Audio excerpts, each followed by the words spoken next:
What's up guys, Coach Az here, working with Anne, and today we're going to talk a little bit about attacking the legs on a southpaw or as a southpaw against an orthodox fighter.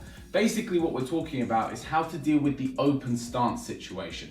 The classic situation for most of us is that we're left leg forward and our opponent is left leg forward. So if we show you that, we're both left leg forward, and what this opens us up to and makes it really easy to throw is the back leg kick to the outside thigh, yeah? Really powerful, really effective technique, and we know plenty of setups for it. The problem comes when one of us switches to create an open stance. So if I switch my stance, we've now got this position.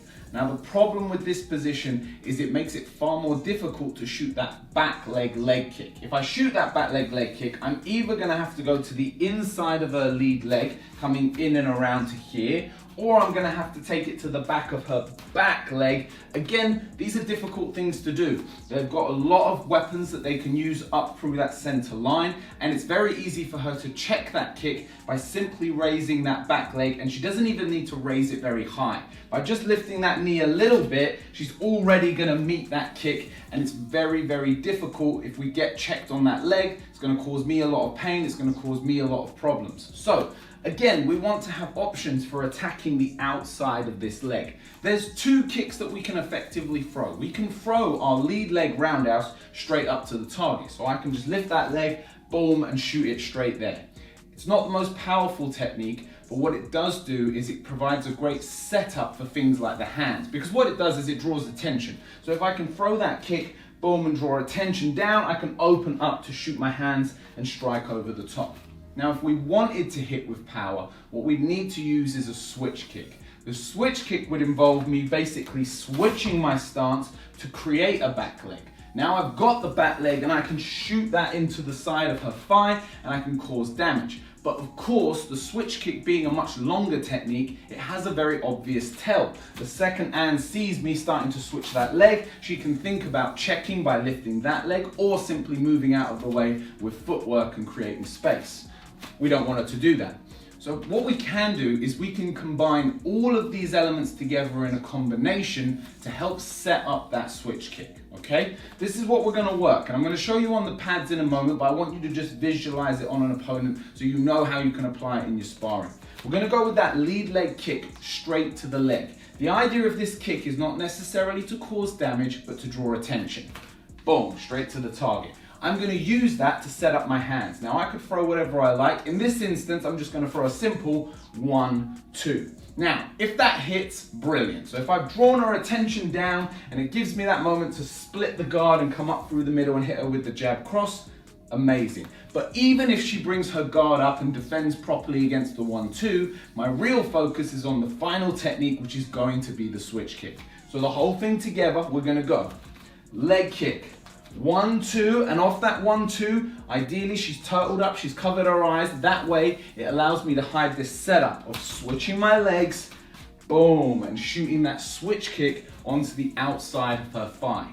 So you see how we're playing a game of chess here. We are layering on the combination and we're going low, high, low with the opportunity to create an opening to attack. So one more time before I show you how we do this on the pads, we're going lead leg round. Bang to that thigh, draw the attention down. Hands up high, draw the guard and the attention up high and disguise the switch into that kick onto the leg. So let's see how we drill this on the pads.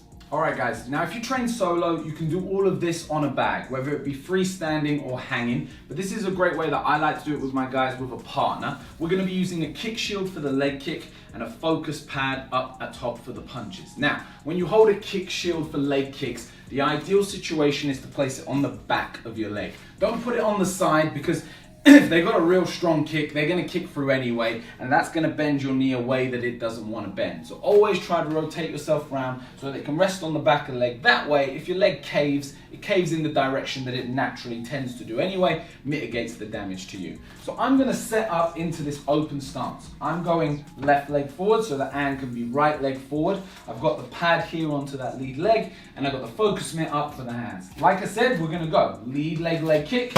We're going to go up with the hands, 1-2, and then we're going to use that to set up that switch kick and generate that power on that second kick. All right, so let's see that again. Lead leg, leg kick to 1-2, 1-2, into that switch kick. And you can hear and I can feel the difference between those two kicks. That first one, I can feel it, it's definitely hitting that target, but it's nothing I really need to concern myself about enough. However, it should be enough to draw some attention, get them thinking about the legs. That sets up that 1-2. Now off of that 2, you see how Anne just did it there? That's exactly how I like my guys to do it. If we just switch back for a moment there. Off that 2, that's where I want the switch to come. So she throws the 1-2, and off of that 2, as she's bringing that arm back, she's already switching that stance. That minimizes the time between the strikes and that kick coming in at the bottom there. All right, so let's see it a few times just flowing. We're going lead leg, pop, pop, off that, into that switch, in for that 2. Lead, 1-2, switch, and fire. And again, in, 1-2, switch, and fire, generating good power on that last one. Now, we don't have the room to be moving around, but the beauty of this setup is I could work with Anne on a bit of footwork as well. We could be moving around in space, creating room, and then when we've got the room, she can fire again. In, 1-2, switch, and fire. So there we go, guys. There's a drill for landing on the outside, whether that be against the southpaw with you being the orthodox fighter, or as the southpaw fighting someone in orthodox. Remember, all it does is it creates this open stance position, which is where we would want to use that switch kick to generate power. Guys, I hope this video has been helpful. If it has done, please hit that like button. Please hit subscribe. Let us know what you want to see on the next video, and we will see you on the next one.